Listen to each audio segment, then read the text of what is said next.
വടക്കൻ കേരളത്തിലും സ്ഥിതി ഭിന്നമായിരുന്നില്ല. ജില്ലാ പഞ്ചായത്ത്, പഞ്ചായത്ത് അധ്യക്ഷ, ഗ്രാമപഞ്ചായത്ത് അധ്യക്ഷ തെരഞ്ഞെടുപ്പുകളിലൊക്കെ ട്വിസ്റ്റോട് ട്വിസ്റ്റായിരുന്നു. നറുക്കെടുപ്പിൽ മിക്കയിടത്തും ഭാഗ്യം UDFന് തുണച്ചു. അസാധു വോട്ടെന്ന തലവേദനയാണ് മിക്കയിടങ്ങളിലും മുന്നണികളുടെ കണക്കുകൂട്ടലുകൾ തെറ്റിച്ചത്.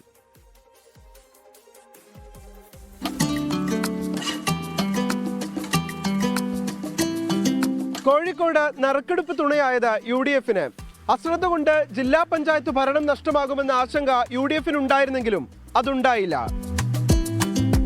നറുക്കെടുപ്പ് നടന്ന 4 ഗ്രാമപഞ്ചായത്തുകളിൽ 2ഇടങ്ങളിൽ LDFും 2ഇടങ്ങളിൽ UDFും അധികാരത്തിലെത്തി. ഇതിൽ മൂടാടി പഞ്ചായത്ത് LDF നിലനിർത്തിയപ്പോൾ തിരുവള്ളൂർ പഞ്ചായത്ത് UDFിൽ നിന്ന് LDF പിടിച്ചെടുത്തു. നന്മണ്ട, കോട്ടൂർ ഗ്രാമപഞ്ചായത്തുകൾ UDF പിടിച്ചെടുത്തു. നറുക്കെടുപ്പ് നടന്ന 3 ബ്ലോക്ക് പഞ്ചായത്തുകളിൽ ഒരിടത്ത് ജനകീയ മുന്നണിയും മറ്റൊരിടത്ത് UDFും ഭരണം പിടിച്ചു. ഒന്ന് LDF നിലനിർത്തി.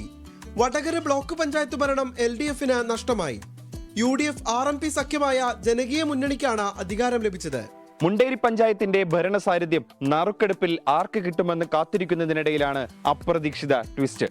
ഇടതംഗത്തിന്റെ വോട്ട് അസാധുവായതോടെയാണ് UDF അംഗം ഒരു വോട്ടിന്റെ ഭൂരിപക്ഷത്തിൽ പഞ്ചായത്ത് പിടിച്ചെടുത്തത്. അപ്രതീക്ഷിത ട്വിസ്റ്റിൽ CPIM കുത്തക പഞ്ചായത്തായ കണ്ണൂർ മുണ്ടേരി ഭരണം UDF പിടിച്ചെടുത്തു.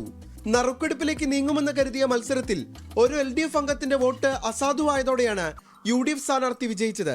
CPIM കണ്ണൂർ ജില്ലാ സെക്രട്ടറി KK രാഗേഷിന്റെ തട്ടകമായ മുണ്ടേരി 40 വർഷമായി LDF ആണ് ഭരിക്കുന്നത്. അതേസമയം എടക്കാട് ബ്ലോക്ക് പഞ്ചായത്ത് LDF നിലനിർത്തി. നറുക്കെടുപ്പിലൂടെ CPIMലെ KV ബിജു പ്രസിഡന്റായി തിരഞ്ഞെടുക്കപ്പെട്ടു. കാസർഗോഡ് പുല്ലൂർ പെരിയ പഞ്ചായത്തിലും ഉദുമ പഞ്ചായത്തിലുമാണ് നാടകീയ രംഗങ്ങൾ അരങ്ങേറിയത്. LDFന്റെ കയ്യിൽ നിന്ന് UDF പിടിച്ചെടുത്ത ഉദുമ പഞ്ചായത്ത് ഭരണം പഞ്ചായത്ത് പ്രസിഡന്റ് തെരഞ്ഞെടുപ്പിനിടെ UDF സ്ഥാനാർത്ഥി ചന്ദ്രൻ 4-ാം വാതുക്കലിന്റെ അശ്രദ്ധ കൊണ്ട് കൈവിട്ടു. ഉദുമയിലെ അസാധു ട്വിസ്റ്റിൽ UDFന് ഭരണം കിട്ടിയില്ല.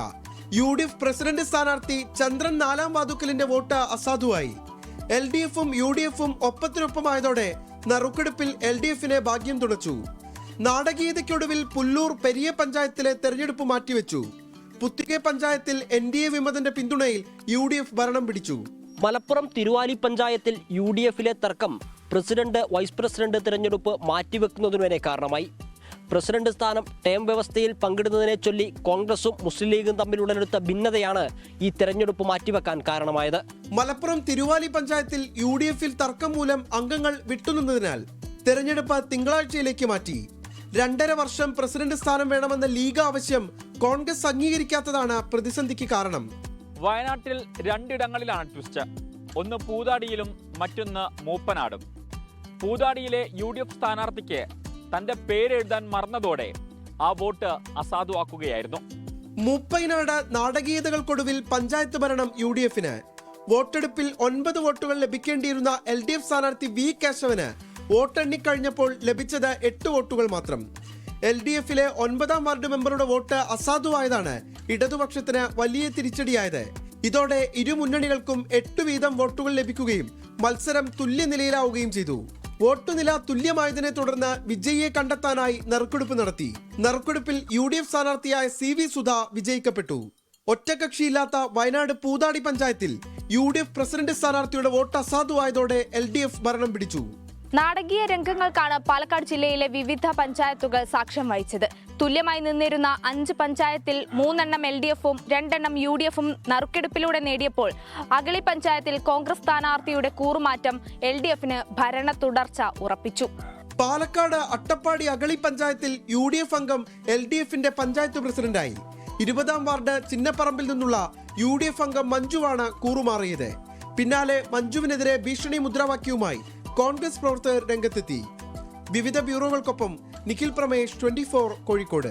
ലോകത്തെവിടെയായാലും ഏത് സമയത്തും 24 വാർത്തകളും ഓഗ്മെന്റഡ് റിയാലിറ്റി പാക്കേജുകളും എക്സ്പ്ലെയിനറുകളും വിശദമായി കാണാൻ ഞങ്ങളുടെ YouTube ചാനൽ നിങ്ങൾക്ക് സബ്സ്ക്രൈബ് ചെയ്യാം.